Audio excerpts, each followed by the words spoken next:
ಮಳೆಯಲ್ಲಿ ಒದ್ದೆಯಾದ ಅವಳ ಕೇಸರಿ ಬಣ್ಣದ ಬಟ್ಟೆ ಅವನನ್ನ ಸೆಳೆಯಿತು. ಅವನು ಅವಳನ್ನು ನುಂಗುವ ಹಾಗೆ ನೋಡ್ತಾ ಇದ್ದ. ಅವಳ ಸೌಂದರ್ಯ ಅವನನ್ನ ಕೆಣಕ್ತಾ ಇತ್ತು. ಅವಳು ಬೇಡ ಅಂದ್ರೂ ಅವನು ಅವಳನ್ನ ಹಾಯ್ ಫ್ರೆಂಡ್ಸ್, ಎಲ್ರಿಗೂ ನಮಸ್ಕಾರ. ನಾನೊಂದು ಹೊಸ ಕಥೆಯೊಂದಿಗೆ ನಿಮ್ಮ ಮುಂದೆ ಬರ್ತಾ ಇದ್ದೀನಿ. ಈ ಕಥೆನ ನೀವು ಕೊನೆವರೆಗೂ ನೋಡಿ ತುಂಬ ಎಂಜಾಯ್ ಮಾಡ್ತೀರಾ. ಆ ದಿನ ಜೋರಾಗಿ ಮಳೆ ಸುರಿತಾ ಇದ್ದ ಕಾರಣ ಗ್ರಾಮವಿಡೀ ನಿಶಬ್ದವಾಗಿತ್ತು. ಸುರಿಯುತ್ತಿರುವ ಮಳೆಯ ಶಬ್ದದ ಮಧ್ಯೆ ರವಿ ತನ್ನ ಮನೆಯ ಕಿಟಕಿಯ ಬಳಿ ನಿಂತು ಹೊರಗಿನ ಕತ್ತಲನ್ನೇ ತದೇಕ ಚಿತ್ತದಿಂದ ನೋಡ್ತಾ ಇದ್ದ. ಆ ಕತ್ತಲೆ ಕೇವಲ ಹೊರಗೆ ಮಾತ್ರ ಅಲ್ಲ, ತನ್ನ ಜೀವನದಲ್ಲೂ ಶಾಶ್ವತವಾಗಿ ತುಂಬಿಕೊಂಡಿದೆ ಅಂಥೇಳಿ ಅವನು ಯೋಚಿಸ್ತಾ ಇದ್ದ. ಯಾಕೆಂದ್ರೆ 3 ವರ್ಷಗಳ ಹಿಂದೆ ಎಷ್ಟೋ ಪ್ರೀತಿಸಿ ಮದುವೆಯಾದ ಹೆಂಡತಿ ಡೈವರ್ಸ್ ಪಡೆದು ಮಗುವಿನ ಸಮೇತ ಪಟ್ಟಣಕ್ಕೆ ಹೊರಟೋಗಿದ್ಲು. ಹೆಂಡತಿ ಬಿಟ್ಟು ಹೋದ ನಂತರ ಆ ಊರಿನ ಜನರು ರವಿಯನ್ನ ನೋಡುವ ರೀತಿಯೇ ಬದಲಾಗಿ ಹೋಯಿತು. ಅವನು ಒಬ್ಬಂಟಿಯಾಗಿ ಉಳಿದಿದ್ದಕ್ಕೆ ಊರಿನ ಜನರು ಅವನ ಮನಸ್ಸನ್ನ ತುಂಬಾ ನೋಯಿಸ್ತಾ ಇದ್ರು. ರವಿ ಕಣ್ಣು ತುಂಬ ಕಣ್ಣೀರಿನೊಂದಿಗೆ ಹಳೆಯ ನೆನಪುಗಳನ್ನ ಮೆಲುಕು ಹಾಕುತ್ತಾ ಕಿಟಕಿಯ ಬಳಿ ನಿಂತಿದ್ದ. ಸಮಯ ರಾತ್ರಿ 10 ಗಂಟೆ ದಾಟಿತ್ತು. ಮಳೆ ತುಂಬಾ ಜೋರಾಗಿಯೇ ಸುರಿತಾ ಇತ್ತು.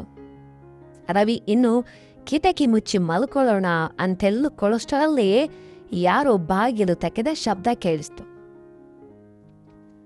ಆ ಮಳೆಯಲ್ಲಿ ಇಷ್ಟು ರಾತ್ರಿ ವೇಳೆ ಯಾರು ಬಂದಿರ್ಬೋದು ಅಂತ ಯೋಚನೆ ಮಾಡುತ್ತಲೇ ರವಿ ಬಾಗಿಲಿನ ಕಡೆಗೆ ಹೆಜ್ಜೆ ಹಾಕ್ದ. ಬಾಗಿಲು ತೆಗೆದಾಗ ಎದುರಿಗೆ ಕಂಡ ದೃಶ್ಯ ನೋಡಿ ಅವನು ಒಂದು ಕ್ಷಣ ಆಶ್ಚರ್ಯಚಕಿತನಾದ. ಕಾರಣ ಏನಂದ್ರೆ ಎದುರಿಗೆ ಒಬ್ಬ ಸಾಧ್ವಿ ನಿಂತಿದ್ರು. ಮೈಮೇಲೆ ಕೇಸರಿ ಬಣ್ಣದ ಸನ್ಯಾಸಿನಿಯ ಉಡುಪು ಧರಿಸಿದ್ರು. ಮಳೆಯಲ್ಲಿ ಪೂರ್ತಿ ನೆನೆದು ಹೋಗಿ ಅವರ ಮುಖದಲ್ಲಿ ಆಯಾಸ ಮತ್ತು ಭಯ ಸ್ಪಷ್ಟವಾಗಿ ಕಾಣಿಸ್ತಾ ಇತ್ತು. ಚಳಿಗೆ ಗಡಗಡ ನರಗ್ತಾ ಇದ್ದ ಅವರು ರವಿಯನ್ನ ನೋಡಿ ಕೈ ಮುಗಿದ್ರು. ಅಯ್ಯ, ದಯವಿಟ್ಟು ತಪ್ಪಾಗಿ ಭಾವಿಸ್ಬೇಡಿ. ನಾನೊಬ್ಬ ತೀರ್ಥಯಾತ್ರೆಗೆ ಹೊರಟಿದ್ದೆ. ನಾನೊಬ್ಬ ಸಾಧ್ವಿ. ಈ ಮಳೆಯಲ್ಲಿ ದಾರಿ ತಪ್ಪಿ ಈ ಕಡೆ ಬಂದೆ. ರಾತ್ರಿ ಕಳೆಯೋದಕ್ಕೋಸ್ಕರ ಸ್ವಲ್ಪ ಜಾಗ ಬೇಕು. ಬೆಳಗಾಗತ್ಲೆ ನಾನು ಹೊರಟು ಹೋಗ್ತೀನಿ ಅಂಥೇಳಿ ನಡುಗೋ ಧ್ವನಿಯಲ್ಲಿ ಬೇಡ್ಕೊಂಡ್ರು. ಅವರ ಆ ಕಣ್ಣುಗಳಲ್ಲಿ ಇದ್ದ ಒಂದು ದೀನತೆ ನೋಡಿದ್ರೆ ಕಲ್ಲೆದೆಯವರಿಗೂ ಕರುಣೆ ಹುಟ್ಟುವಂತ ಇತ್ತು. ಆದರೆ ರವಿ ಒಂದು ಕ್ಷಣ ಯೋಚನೆಯನ್ನ ಮಾಡ್ದ. ನಾನು ಒಬ್ಬಂಟಿಯಾಗಿರುವ ಮನುಷ್ಯ, ಅದರಲ್ಲೂ ಹೆಂಡತಿಯಿಂದ ದೂರ ಇರೋನು. ಊರಿನ ಜನರ ಕೆಟ್ಟ ನೋಟಗಳು ಹಗಲು ರಾತ್ರಿ ಅನ್ನದೇ ನನ್ನ ಮೇಲೇನೇ ಇರುತ್ತವೆ. ಇಂಥ ಸಮಯದಲ್ಲಿ ರಾತ್ರಿ ಒಬ್ಬ ಅಪರಿಚಿತ ಮಹಿಳೆಗೆ, ಸಾಧ್ವಿಗೆ ಆಶ್ರಯ ನೀಡೋದು ಎಷ್ಟು ಸರಿ? ನಾಳೆ ಊರಿನ ಜನರಿಗೆ ವಿಷಯ ತಿಳಿದ್ರೆ ಏನೇನೋ ಮಾತಾಡ್ಕೊಳ್ತಾರೆ ಅಂತ ಅನ್ಕೊಂಡ. ಆದರೆ ಮರುಕ್ಷಣವೇ ಅವನೊಳಗಿನ ಮಾನವೀಯತೆ ಎಚ್ಚರಾಯಿತು. ಹೊರಗೆ ಜೋರಾಗಿ ಮಳೆ ಸುರಿತಾ ಇದೆ. ಒಬ್ಬ ಹೆಣ್ಣು ಮಗಳು ಈ ರಾತ್ರಿ ವೇಳೆ ಹೊರಗೆ ನೆಲೆಸೋದು ಸರಿಯಲ್ಲ ಅಂಥೇಳಿ ಅವನ ಮನಸ್ಸು ಹೇಳ್ತು. ಪರವಾಗಿಲ್ಲ, ಒಳಗೆ ಬನ್ನಿ, ಬೆಳಗ್ಗೆ ನೀವು ಹೋಗಬಹುದು ಅಂಥೇಳಿ ಬಾಗಿಲನ್ನ ಪೂರ್ತಿ ತೆರೆದ. ಆಕೆ ಸಂಕೋಚದಿಂದ ಒಳಗೆ ಬಂದು ಮನೆಯ ಮೂಲೆಯಲ್ಲಿದ್ದ ಒಂದು ಚಾಪೆಯ ಮೇಲೆ ಕೂತ್ಕೊಂಡ್ಲು. ಆಕೆಯ ಕೇಸರಿ ಬಟ್ಟೆಗಳು ನೀರಿನಿಂದ ಭಾರವಾಗಿದ್ವು. ರವಿ ಅಡಿಗೆ ಮನೆಗೆ ಹೋಗಿ ಬಿಸಿ ಬಿಸಿ ಕಾಫಿಯನ್ನ ತಯಾರಿಸ್ದ. ಕಾಫಿಯ ಕಪ್ಪನ್ನ ಹಿಡಿದು ಆಕೆಯ ಬಳಿ ಬಂದಾಗ ರವಿಗೆ ಆಶ್ಚರ್ಯ ಆಯಿತು. ಆಕೆ ಮೌನವಾಗಿ ಕೂತ್ಕೊಂಡಿದ್ಲು. ಆದರೆ ಆಕೆಯ ಕಣ್ಣುಗಳಿಂದ ಕಣ್ಣೀರು ಸುರಿತಾ ಇತ್ತು.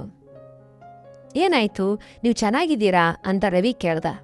ತಕ್ಷಣ ಆಕೆ ಬೆಚ್ಚಿ ಬಿದ್ದು ತನ್ನ ಸೆರಗಿನಿಂದ ಕಣ್ಣೀರನ್ನ ಒರೆಸ್ಕೊಳ್ತಾ, ಏನೂ ಇಲ್ಲ ಅಯ್ಯ, ಕೇವಲ ಆಯಾಸ ಆಗಿದೆ ಅಷ್ಟೇ ಅಂತೇಳಿ ಸುಳ್ಳನ್ನ ಹೇಳದ್ಲು. ಆದರೆ ಆಕೆ ಹೇಳ್ತಾ ಇರೋದು ಸುಳ್ಳು ಅಂಥೇಳಿ ರವಿಗೆ ಅರ್ಥ ಆಯಿತು. ಒಬ್ಬ ಸಾಧ್ವಿ ದೇವರ ಧ್ಯಾನದಲ್ಲಿ ಇರುವವಳು ಹೀಗೆ ಅಳ್ತಾ ಇರೋದನ್ನ ನೋಡಿ ಅವನಿಗೆ ಸಂಶಯ ಆಯಿತು. ಆಕೆಯ ಕಣ್ಣಿನಲ್ಲಿ ಕಂಡಿದ್ದು ಕೇವಲ ನೋವು ಮತ್ತು ಭಯ. ಆದರೆ ಆ ವಿಷಯ ಕೇಳುವ ಸಲುಗೆ ತನಗಿಲ್ಲ ಅಂಥೇಳಿ ಮೌನವಾಗಿ ರವಿ ತನ್ನ ರೂಮಿಗೆ ಹೋಗಿ ಮಲ್ಕೊಂಡ್ವೆ. ಆದರೆ ರವಿಗೆ ನಿದ್ರೆ ಬರಲಿಲ್ಲ. ಆಮೇಲೆ ಯಾರು, ಆಕೆ ಕಣ್ಣೀರಿಗೆ ಕಾರಣ ಏನು ಅಂತನೋ ಪ್ರಶ್ನೆಗಳು ಅವನ ಮನಸ್ಸಿನಲ್ಲಿ ಸುಳಿತಾನೇ ಇದ್ವು. ಹಾಗೆ ಯೋಚನೆ ಮಾಡ್ತಾ ಮಲಗಿದ್ದ ರವಿಗೆ ಬೆಳಗಿನ ಜಾವ ಸುಮಾರು 4 ಗಂಟೆಯ ಸಮಯದಲ್ಲಿ ಯಾರೋ ಮಾತಾಡ್ತಾ ಇರುವಂತಹ ಶಬ್ದ ಕೇಳಿಸ್ತು. ರವಿ ಎದ್ದು ಬಾಗಿಲಿನ ಬಳಿ ಬಂದು ಕಿವಿ ಕೊಟ್ಟು ಕೇಳ್ತಾನೆ. ಆ ಸಾಧ್ವಿ ಯಾರೊಂದಿಗೂ ಫೋನ್ನಲ್ಲಿ ಮಾತಾಡ್ತಾ ಇದ್ರು. ನನ್ನಿಂದ ಇನ್ನೂ ಸಾಧ್ಯ ಇಲ್ಲ, ನಾನು ವಾಪಸ್ ಬರೋದಿಲ್ಲ. ನೀವು ನನ್ನ ಬದುಕನ್ನು ಬಹಳ ಕಷ್ಟಕ್ಕೆ ತಳ್ಳಿದ್ದೀರಿ. ಸತ್ತು ಪರವಾಗಿಲ್ಲ, ನಾನು ಮತ್ತೆ ಆ ಮನೆ ಕಾಲಿಡೋದಿಲ್ಲ ಅಂಥೇಳಿ ಪಿಸುಗುಟ್ಟುತ್ತಾ ಹೇಳ್ತಾ ಇದ್ರು. ಯಾರೋ ಸಾಧ್ವಿ. ಆಕೆ ಧ್ವನಿಯಲ್ಲಿದ್ದ ನಡುಕ ರವಿಯ ಎದೆಯಲ್ಲಿ ಭಯವನ್ನು ಹುಟ್ಟಿಸ್ತು. ಫೋನ್ ಇಟ್ಟ ನಂತರ ಆಕೆ ಗೋಡೆಗೆ ಒರಗಿ ಅಳಲು ಪ್ರಾರಂಭಿಸಿದ್ಲು. ಆಗ ರವಿ ಆಲೋಚನೆಯಲ್ಲಿ ಬಿದ್ದ. ಈಕೆ ಖಂಡಿತವಾಗಿಯೂ ಸಾಧ್ವಿಯಲ್ಲ. ಈಕೆಯ ಜೀವನದಲ್ಲಿ ಯಾವುದೋ ಒಂದು ದೊಡ್ಡ ಸಂಕಟ ನಡೆದಿದೆ ಅಂಥೇಳಿ ಅರ್ಥ ಆಗತೊಡಗುತ್ತ ಅವನಿಗೆ. ರವಿ ರೂಮ್ನಿಂದ ಹೊರಗೆ ಬಂದ. ಆಕೆ ಎದುರು ನಿಂತ. ಆತನನ್ನು ನೋಡಿ ಆಕೆ ಗಾಬರಿಯಾದ್ಲು. ಅವನು ನೇರವಾಗಿ ಆಕೆಯ ಕಣ್ಣುಗಳನ್ನು ನೋಡುತ್ತಾ, ನೀವು ಸಾಧ್ವಿಯಲ್ಲ ತಾನೇ? ನಿಜ ಹೇಳಿ, ಯಾರು ನೀವು? ಯಾಕೆ ಈ ವೇಷ ಹಾಕಿದ್ದೀವಿ ಅಂತ ಕೇಳ್ದ. ಅವನಿಗೆ ಡೌಟ್ ಬಂದಿತ್ತು. ರವಿಗೆ ಡೌಟ್ ಬಂದಿತ್ತು. ಅದಕ್ಕೋಸ್ಕರ ಅವನು ಕೇಳ್ದ. ಈ ಪ್ರಶ್ನೆಗೆ ಆಕೆ ತಡಬಡಾಯಿಸಿದ್ಲು. ಇನ್ನು ಸುಳ್ಳು ಹೇಳಿ ಪ್ರಯೋಜನ ಇಲ್ಲ ಅಂತೇಳಿ ತಿಳ್ಕೊಂಡು, ಹೌದು, ನಾನು ಸಾಧ್ವಿಯಲ್ಲ. ನಾನೊಬ್ಬ ಸಂಕಷ್ಟದಲ್ಲಿರುವ ಹೆಣ್ಣು ಮಗಳು. ನನ್ನ ಹೆಸರು ಸಂಧ್ಯಾ ಅಂಥೇಳಿ ಅಳುತ್ತಾ ಜೋರಾಗಿ ಅಳೋದಕ್ಕೆ ಶುರು ಮಾಡಿದ್ಲು. ಗಂಡನ ಮನೆಯಲ್ಲಿ ಬಹಳಷ್ಟು ಹಿಂಸೆ ಅನುಭವಿಸ್ತಾ ಇದ್ದೆ. ಮನೆಯವರು ನನ್ನನ್ನು ಸರಿಯಾಗಿ ನೋಡ್ಕೊಳ್ತಾ ಇರಲಿಲ್ಲ. ದಿನಾಲು ನನಗೆ ದೈಹಿಕವಾಗಿ ಮತ್ತು ಮಾನಸಿಕವಾಗಿ ನೋಯಿಸ್ತಾ ಇದ್ರು. ಅದನ್ನೆಲ್ಲ ಸಹಿಸಲಾರದೆ ರಾತ್ರೋರಾತ್ರಿ ಮನೆ ಬಿಟ್ಟು ಬಂದೆ. ದಾರಿಯಲ್ಲಿ ಯಾರೂ ನನ್ನನ್ನು ಕೆಟ್ಟ ದೃಷ್ಟಿಯಿಂದ ನೋಡಬಾರ್ದು, ಯಾರೂ ನನ್ನನ್ನು ತಡಿಬಾರ್ದು ಅಂಥೇಳಿ ಈ ವೇಷ ಹಾಕ್ಕೊಂಡು ಬಂದಿದ್ದೇನೆ ಅಂಥೇಳಿ ತನ್ನ ಕಥೆಯನ್ನ ಹೇಳಿಕೊಂಡ್ಲು. ಆತನ ಕಣ್ಣ ಮುಂದೆ ತನ್ನ ಹಳೆಯ ನೆನಪುಗಳು ಹಾದು ಹೋದವು. ತನ್ನ ಹೆಂಡತಿ ಕೂಡ ಹೀಗೇನೇ ಹೇಳಿದ್ಲು, ನನಗೆ ನಿಮ್ಮೊಂದಿಗೆ ಬದುಕೋದಕ್ಕೆ ಇಷ್ಟ ಇಲ್ಲ ಅಂತ. ಆದರೆ ತಾನು ಎಂದಿಗೂ ಆಕೆ ಮೇಲೆ ಕೈ ಮಾಡಿರಲಿಲ್ಲ. ಪ್ರೀತಿ ಇಲ್ಲದೆ ಇದ್ದಾಗ ಬಲವಂತದ ಸಂಸಾರ ಬೇಡ ಅಂಥೇಳಿ ವಿಚ್ಛೇದನವನ್ನು ನೀಡಿ ಕಳಿಸಿದ್ದ. ಆದರೆ ಸಂಧ್ಯಾ ಪರಿಸ್ಥಿತಿ ಹಾಗಲ್ಲ. ಅವಳು ಬಹಳಷ್ಟು ಹಿಂಸೆಯನ್ನು ಅನುಭವಿಸ್ತಾ ಇದ್ಲು. ಆಮೇಲೆ ರವಿ, ನೀವು ಎಲ್ಲಿಗೆ ಹೋಗಬೇಕು ಅಂತ ಇದ್ದೀರಿ ಅಂತ ಕೇಳ್ದ. ಗೊತ್ತಿಲ್ಲ, ಬಸ್ ಎಲ್ಲಿಗೆ ಹೋಗುತ್ತೋ ಅಲ್ಲಿಗೆ ಹೋಗ್ತೀನಿ ಅಂಥೇಳಿ, ನನ್ನನ್ನು ಯಾರು ಗುರುತಿಸದ ಊರಿಗೆ ಹೋಗಿ ಬದುಕುತ್ತೀನಿ ಅಂಥೇಳಿ ಹೇಳಿದ್ಲು. ರವಿಗೆ ಏನು ಹೇಳಬೇಕು ಅಂತ ತಿಳಿಲಿಲ್ಲ ಆ ಸಾಧ್ವಿಗೆ. ಸರಿ, ಈಗ ಮಲ್ಕೊಳ್ಳಿ, ಬೆಳಗಾಗುತ್ತಲೇ ನಿಮಗೆ ಸ್ಟೇಷನ್ ಬೆಲ್ ಹತ್ರ ಕರ್ಕೊಂಡೋಗಿ ಬಿಟ್ಟು ಬರ್ತೀನಿ ಅಂತೇಳಿ ಅವನು ಹೇಳ್ದ. ಹೇಳಿ ಒಳಕ್ಕೆ ಹೋಗಿ ಕೂತ್ಕೊಂಡ. ಆದರೆ ವಿಧಿ ಬರಹ ಬೇರೆಯೇ ಆಗಿತ್ತು. ಏನು ಅಂದರೆ, ರಾತ್ರಿ ರವಿ ಮನೆಗೆ ಕೇಸರಿ ಬಟ್ಟೆ ಧರಿಸಿದ ಮಹಿಳೆ ಬಂದಿದ್ದನ್ನ ಊರಿನಲ್ಲಿ ಕೆಲವರು ನೋಡಿದ್ರು. ಬೆಳಗಾಗುವಷ್ಟರಲ್ಲಿ ಊರಿನಲ್ಲಿ ವಿಷಯ ವೇಗವಾಗಿ ಹರಡಿಬಿಟ್ಟಿತ್ತು. ಬೆಳಗ್ಗೆ 5 ಗಂಟೆ ಹೊತ್ತಿಗೆ ರವಿಯ ಮನೆಯ ಮುಂದೆ ಒಂದು ದೊಡ್ಡ ಗುಂಪು ಜಮಾಯಿಸ್ತು. ರವಿ, ಹೊರಗೆ ಬಾ ಅಂತನ್ನುವ ಕೂಗನ್ನ ಕೇಳಿ ರವಿ ಗಾಬರಿದ್ದ ಎದ್ದು ಹೊರಗೆ ಬಂದ. ಮನೆ ಮುಂದೆ ಊರಿನ ಮುಖ್ಯಸ್ಥ, ಊರಿನ ಮುಖಂಡರು ಇರ್ತಾರಲ್ಲ, ಅವರು ಮತ್ತು 100 ಜನರು ಆಕ್ರೋಶದಿಂದ ನಿಂತಿದ್ರು. ಏನಿದೆ ರವಿ, ರಾತ್ರಿ ನಿಮ್ಮನೆ ಯಾರೋ ಹೆಣ್ಮಗಳು ಬಂದಿದ್ದಾಳಂತೆ. ಹೆಂಡತಿ ಬಿಟ್ಟು ಹೋದ ಮೇಲೆ ಮರ್ಯಾದೆ ಬಿಟ್ಟು ಬಿಟ್ಯಾ ಅಂಥೇಳಿ ಮುಖ್ಯಸ್ಥ ನೇರವಾಗಿ ಕೇಳ್ಬಿಟ್ಟ. ರವಿಯ ಎದೆ ಜೋರಾಗಿ ಬಡಿದುಕೊಳ್ಳೋದಕ್ಕೆ ಶುರುವಾಯಿತು. ಇಲ್ಲ ಮುಖಂಡ್ರೆ, ಅವರು ಸಾಧ್ವಿಗಳು, ಸನ್ಯಾಸಿ, ಮಲೆಯಲ್ಲಿ ದಾರಿ ತಪ್ಪಿ ಬಂದಿದ್ರು, ಮಾನವೀಯತೆಯಿಂದ ಆಶ್ರಯ ನಾವು ನೀಡಿದ್ದೇನೆ ಅಷ್ಟೇ ಅಂತ ವಿವರಿಸುವುದಕ್ಕೆ ಪ್ರಯತ್ನ ಮಾಡಿದ.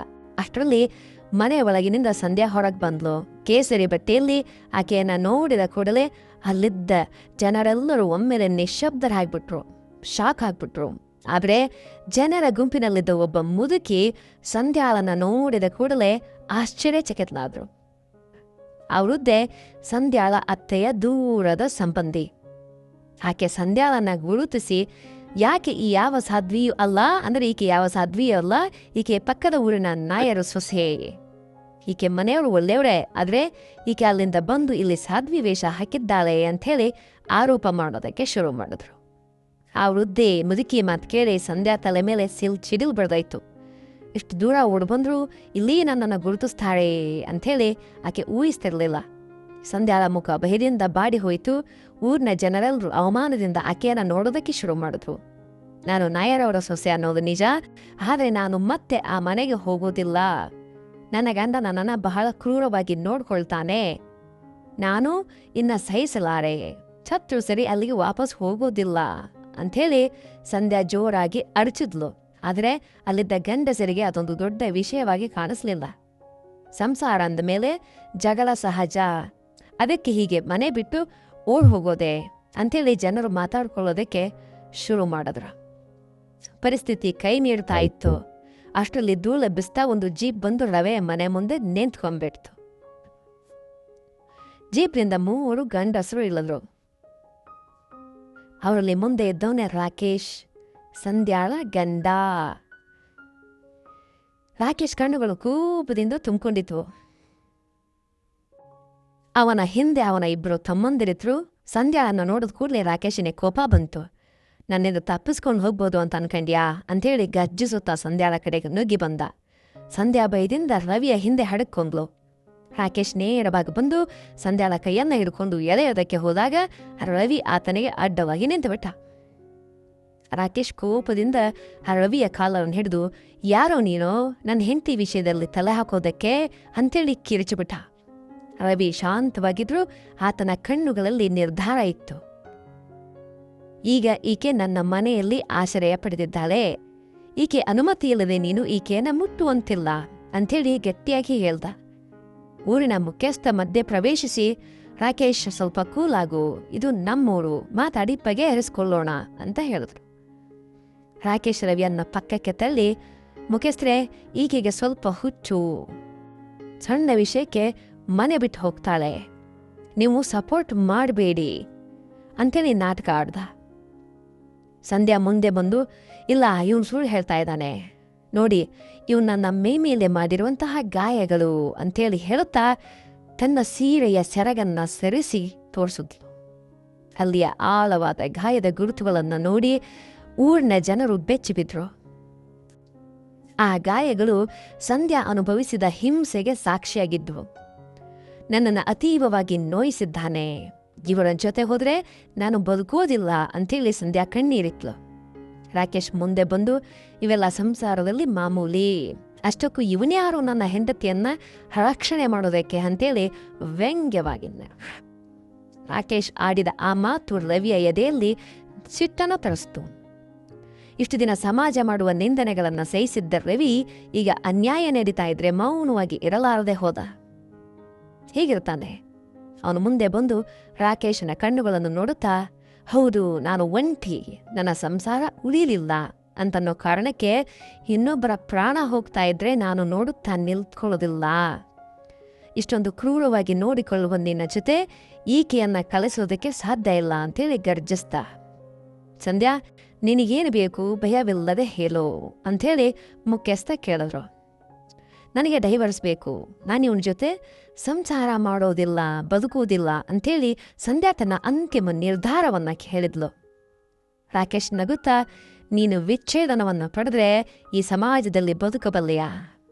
ನಿನ್ನ ತಂದೆ ತಾಯಿಯೇ ನಿನ್ನನ್ನು ಸೇರಿಸ್ಕೊಳ್ಳೋದಿಲ್ಲ ಅಂಥೇಳಿ ಅವಹೇಳನ ಮಾಡ್ದ.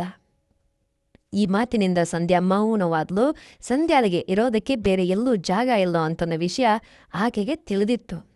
ಆಗ ಅಲ್ಲಿ ಒಂದು ಊಹಿಸಲಾರದಂಥ ತಿರುವು ಪಡೀತು.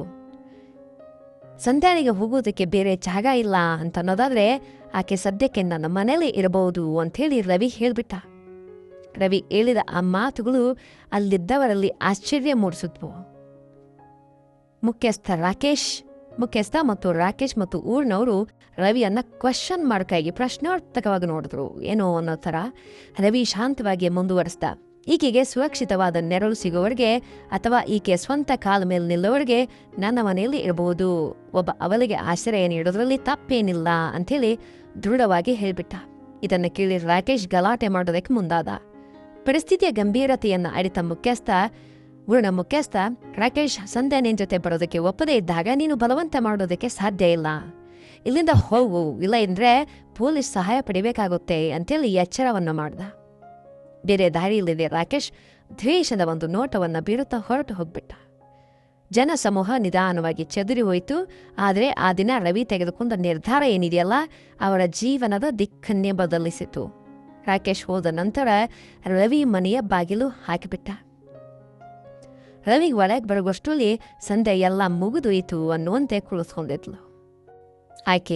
ರವಿ ಆಕೆಯನ್ನ ಸಮಾಧಾನ ಪಡಿಸ್ತಾ, ಇವತ್ತಿನಿಂದ ಇದು ನಿನ್ನ ಮನೆ, ನಿನಗೆ ಇಲ್ಲಿ ಯಾವುದೇ ಭಯ ಇಲ್ಲ, ನಿಶ್ಚಿಂತೆಯಾಗಿ ನೀನು ಇಲ್ಲಿ ಇರಬಹುದು ಅಂತ ಹೇಳ್ದ. ಅವನ ಆ ಧ್ವನಿಯಲ್ಲಿ ವಾತ್ಸಲ್ಯ ಇತ್ತು. ಸಂಧ್ಯಾ ತಲೆ ಎತ್ತಿ ಆತನನ್ನ ನೋಡಿದ್ಲು. ಈ ಮನುಷ್ಯ ಬೇರೆಯವರಿಗಿಂತ ಭಿನ್ನವಾಗಿದ್ದಾನೆ ಅಂತ ಅನ್ಕೊಂಡ್ಲು. ತರುವಾಯ ಒಂದು 3 ತಿಂಗಳು ರವಿ ಮತ್ತು ಸಂಧ್ಯಾ ಪಾಲಿಗೆ ಅಗ್ನಿ ಪರೀಕ್ಷೆ ಆಗಿತ್ತದ. 3 ತಿಂಗಳು ಊರಿನ ಜನರು ಇವರಿಬ್ಬರನ್ನ ದೂರ ಇಟ್ಟರು. ದಾರಿಯಲ್ಲಿ ಹೋಗ್ಬೇಕಾದ್ರೆ ಜನ ಇವರನ್ನ ನೋಡಿ ಮಾತಾಡ್ಕೊಳ್ತಾ ಇದ್ರು. ಸಂಧ್ಯಾಳಿಗೆ ಅನ್ನಿಸ್ತಾ ಇತ್ತು, ತನ್ನಿಂದ ಒಬ್ಬ ಒಳ್ಳೆ ಮನುಷ್ಯನಿಗೆ ಕೆಟ್ಟ ಹೆಸರು ಬರೋದು ಸರಿಯಲ್ಲ ಅಂತ ತುಂಬ ಸರಿ ಅವಳು ಅನ್ಕೊಂಡ್ಲು. ಒಂದು ದಿನ ರಾತ್ರಿ ಊಟ ಮಾಡಬೇಕಾದ್ರೆ ಸಂಧ್ಯಾ ಕೇಳಿದ್ಲು, ರವಿ, ನಾನು ಎಲ್ಲಾದರೂ ಹೊರಟು ಹೋಗ್ತೇನೆ, ನನ್ನಿಂದ ನೀವು ಊರಿನಲ್ಲಿ ತಲೆ ತಗ್ಗಿಸುವಂತಾಗಿದೆ ಅಂಥೇಳಿ ಕಣ್ಣೀರನ್ನ ಇಟ್ಲು. ರವಿ ಆಕೆಯನ್ನ ನೋಡ್ತಾ, ಜನ ಸಾವಿರ ಮಾತಾಡ್ತಾರೆ, ಆದರೆ ನಾವು ತಪ್ಪು ಮಾಡ್ತಾ ಇಲ್ಲ. ಇನ್ನು ಈ ಮನೆಯಿಂದ ಹೊರಟ್ರೆ, ಈ ಮನೆಯಿಂದ ಹೊರಗಡೆ ಹೋದರೆ ಸಮಾಜ ನಿನ್ನನ್ನು ಬದುಕುವುದಕ್ಕೆ ಬಿಡೋದಿಲ್ಲ. ನಿನಗೆ ಸ್ವಂತ ದಾರಿ ಸಿಗೋವರೆಗೆ, ನಿನ್ನ ಕಾಲ ಮೇಲೆ ನೀನು ನಿಲ್ಲೋವರೆಗೆ ನೀನು ಎಲ್ಲಿನೂ ಹೋಗುವಂತಿಲ್ಲ ಅಂಥೇಳಿ ರವಿ ಸಂಧ್ಯಾಗೆ ಹೇಳ್ದ. ಆ ರಾತ್ರಿ ಸಂಧ್ಯಾ ತನ್ನ ಕಾಲ ಮೇಲೆ ತಾನು ನಿಲ್ಲಬೇಕು ಅಂಥೇಳಿ ಒಂದು ನಿರ್ಧಾರವನ್ನ ಮಾಡ್ತಾಳೆ. ಮರುದಿನ ಸಂಜೆ ರವಿ ಒಂದು ಹೊಲಿಗೆ ಯಂತ್ರವನ್ನ ತಂದ. ನಿನಗೆ ಹೊಲಿಗೆ ಕೆಲಸ ಬರುತ್ತೆ ಅಂತಂದ್ಯಲ್ಲ, ಈಗೇನಪ್ಪ ಅಂದರೆ ನಿನ್ನ ಕೆಲಸ ಪ್ರಾರಂಭ ಮಾಡು ಅಂತ ಹೇಳ್ದ. ಅದನ್ನು ಕಂಡ ಸಂಧ್ಯಾಳಿಗೆ ಒಂದು ಭರವಸೆ ಸಿಕ್ಕಂತಾಯಿತು. ಆಕೆ ಹಗಲು ರಾತ್ರಿ ಕೆಲಸದಲ್ಲಿ ಮಗ್ನಳಾಗಿಬಿಟ್ಲು. ಮೊದಲು ಯಾರೂ ಬರಲಿಲ್ಲ. ಆದರೆ ರವಿ ತನ್ನ ಸ್ನೇಹಿತರ ಮೂಲಕ ಬಟ್ಟೆಗಳನ್ನು ತಂದುಕೊಟ್ಟ. ಸಂಧ್ಯಾಳ ಕೆಲಸ ಅದ್ಭುತವಾಗಿತ್ತು. ನಿಧಾನವಾಗಿ ಊರಿನ ಹೆಣ್ಣುಮಕ್ಕಳು ಬಟ್ಟೆ ಹೊಲಿಸ್ಕೊಳ್ಳೋದಕ್ಕೆ ಬರೋದಕ್ಕೆ ಶುರು ಮಾಡಿದ್ರು. ಸಂಧ್ಯಾಳ ಕೆಲಸ ಮತ್ತು ಸ್ವಭಾವ ಎಲ್ಲರನ್ನ ಗೆದ್ದು ಬಿಟ್ಟಿತ್ತು. 6 ತಿಂಗಳ ಕಾಲಷ್ಟರಲ್ಲಿ ರವಿ ಮನೆಯ ಮುಂಭಾಗ ಒಂದು ಸಣ್ಣ ಅಂಗಡಿ ಶುರುವಾಯಿತು. ಇದೇ ಸಮಯದಲ್ಲಿ ಸಂಧ್ಯಾಳಿಗೆ ಕಾನೂನುಬದ್ಧವಾಗಿ ಡೈವರ್ಸ್ ಕೂಡ ಸಿಕ್ಕಿತ್ತು. ಈಗ ಸಂಧ್ಯಾ ಊರಲ್ಲಿ ಗೌರವಾನ್ವಿತ ಮಹಿಳೆ. ಒಂದು ದಿನ ಸಂಧ್ಯಾ ಹೇಳಿದ್ಲು, ಸಿಟಿಯಲ್ಲಿ ನನಗೆ ಒಳ್ಳೆಯ ಕೆಲಸ ಸಿಕ್ಕಿದೆ, ನಾನೇ ಅಲ್ಲಿಗೆ ಹೋಗಬೇಕು ಅಂತಂದಿದ್ದೇನೆ. ರವಿಯ ಮನಸ್ಸಿಗೆ ಬೇಸರವಾದರೂ ಆತ ಅವಳ ಏಳಿಗೆಗಾಗಿ ಒಪ್ಪಿಕೊಂಡ. ಆಕೆ ಹೊರಡುವ ದಿನ ಬಂತು. ಸ್ಟೇಷನ್ನಲ್ಲಿ ಸಂಧ್ಯಾ ರವಿಯ ಪಾದ ಮುಟ್ಟೋದಕ್ಕೆ ಹೋದಾಗ ರವಿ ತಡೆದು ಬಿಟ್ಟ. ನೀವು ನನ್ನ ಬದುಕಿಗೆ ಹೊಸ ದಾರಿಯನ್ನು ತೋರಿಸಿದಿರಿ ಅಂತ ಹೇಳಿದ್ಲು ಸಂಧ್ಯಾ. ಯಾವುದೇ ಒಂದು ಕಷ್ಟ ಬಂದರೂ ಈ ಬಾಗಿಲು ನಿನಗಾಗಿ ತೆರೆದಿರುತ್ತೆ ಅಂತೇಳಿ ಬಿಚ್ಚು ಮನಸ್ಸಿನಿಂದ ರವಿ ಅವಳನ್ನು ಬೀಳ್ಕೊಟ್ಟ. ರೈಲು ಹೋದ ಮೇಲೆ ರವಿ ಮತ್ತೆ ಒಬ್ಬಂಟಿಯಾದ ಭಾವನೆ ಅನುಭವಿಸಿದ್ರು ಆಕೆಗೆ ಒಳ್ಳೆಯದಾಯಿತು ಅನ್ನೋ ಒಂದು ತೃಪ್ತಿ ರವಿಗಿತ್ತು. ದಿನಗಳು ಕಳೆದವು. ಸಂಧ್ಯಾ ಆಗಾಗ ಫೋನ್ ಮಾಡ್ತಾ ಇದ್ಲು. 2 ವರ್ಷಗಳ ನಂತರ ಒಂದು ಕಾರು ರವಿಯ ಮನೆಯ ಮುಂದೆ ಬಂದು ನಿಂತ್ಕೊಳ್ತು. ಬಿಳಿ ಬಣ್ಣದ ಕಾರಿತ್ತು. ಅದರಲ್ಲಿ ಸಂಧ್ಯಾ ಮತ್ತು ಅವಳ ತಂದೆ ತಾಯಿ ಬಂದಿದ್ರು. ಸಂಧ್ಯಾಳ ತಂದೆ ರವಿಯ ಕೈಯನ್ನ ಹಿಡ್ಕೊಂಡು ಹೇಳಿದ್ರು, ನಮ್ಮ ಮಗಳನ್ನ ಕಾಪಾಡಿದ್ದಕ್ಕೆ ನಿಮಗೆ ಋಣ ತೀರಿಸೋದಕ್ಕೆ ಆಗೋದಿಲ್ಲ. ನೀವು ನಮ್ಮ ಮಗಳನ್ನ ಮದುವೆಯಾಗಿ ಆಕೆಗೆ ಬಹಳ ಸಂಗಾತಿ ಆದರೆ ನಮಗೆ ನೆಮ್ಮದಿ ಅಂತ ಹೇಳಿದ್ರು. ರವಿ ಇದನ್ನು ನಿರೀಕ್ಷೆ ಕೂಡ ಮಾಡಿರಲಿಲ್ಲ. ಅವಳು ಸಂಧ್ಯಾಳ ಕಡೆ ನೋಡ್ದ. ರವಿ ಹೇಳ್ದ, ಕೇವಲ ಋಣಕ್ಕಾಗಿ ಅಥವಾ ಕೃತಜ್ಞತೆಗಾಗಿ ಮದುವೆಯಾಗುವುದು ಬೇಡ ಅಂತ ಹೇಳ್ದ. ಆಗ ಸಂಧ್ಯಾ ಹೇಳಿದ್ಲು, ಇದು ಕೃತಜ್ಞತೆಗಾಗಿ ಅಲ್ಲ. ಅಂದು ನೀವು ನನ್ನನ್ನು ರಕ್ಷಿಸಿದಾಗಲೇ ನಿಮ್ಮ ಮೇಲೆ ಪ್ರೀತಿ ಉಂಟಾಯಿತು. ಈಗ ನನಗೆ ಆಸರೆಯ ಅಗತ್ಯ ಇಲ್ಲ, ಪ್ರೇಮದ ಅವಶ್ಯಕತೆ ಇದೆ. ರವಿ ನಗತ್ತ ಒಪ್ಪಿಕೊಂಡ. ಕೆಲವೇ ದಿನಗಳಲ್ಲಿ ಅವರಿಬ್ಬರ ಮದುವೆ ಸರಳವಾಗಿ ಸುಂದರವಾಗಿ ನಡೆಯಿತು. ಯಾವ ಸಮಾಜ ಅವರನ್ನು ದೂರವಿಟ್ಟಿತ್ತೋ ಅದೇ ಸಮಾಜ ಮುಂದೆ ಅವರು ಗೆದ್ದು ನಿಂತರು. ಆ ಸಮಾಜದ ಮುಂದೆ ಅವರಿಬ್ಬರು ಗೆದ್ದು ನಿಂತರು. ಬಾಂಧವ್ಯಗಳು ಮುರಿದು ಹೋದರೆ ಜೀವನ ಮುಗಿಯೋತಿಲ್ಲ. ಅದು ಹೊಸ ಅಧ್ಯಾಯಕ್ಕೆ ಆರಂಭ. ರವಿಯನ್ನ ಮದುವೆ ಆಗಬೇಕು ಅಂಥೇಳಿ ಸಂಧ್ಯಾ ಬಯಸಿದ್ದು ನಿಮಗೆ ಸರಿ ಅನ್ಸಿದ್ಯಾ? ರಾಕೇಶ್ಗೆ ರವಿ ಮಾಡಿದ್ದು ಸರಿನಾ? ಸಂಧ್ಯಾ ಮಾಡಿದ್ದು ಸರಿನಾ? ನಿಮ್ಮ ಅನಿಸಿಕೆಯನ್ನು ದಯವಿಟ್ಟು ಕಮೆಂಟ್ ಮಾಡಿ. ಈ ವಿಡಿಯೋಗೆ ಒಂದು ಲೈಕ್ ಮಾಡಿ, ಸಬ್ಸ್ಕ್ರೈಬ್ ಮಾಡಿ. ಇನ್ನೊಂದು ಹೊಸ ಕಥೆಯೊಂದಿಗೆ ಭೇಟಿಯಾಗೋಣ. ಧನ್ಯವಾದಗಳು. ಶುಭ ದಿನ. Take care. ಬಾಯ್.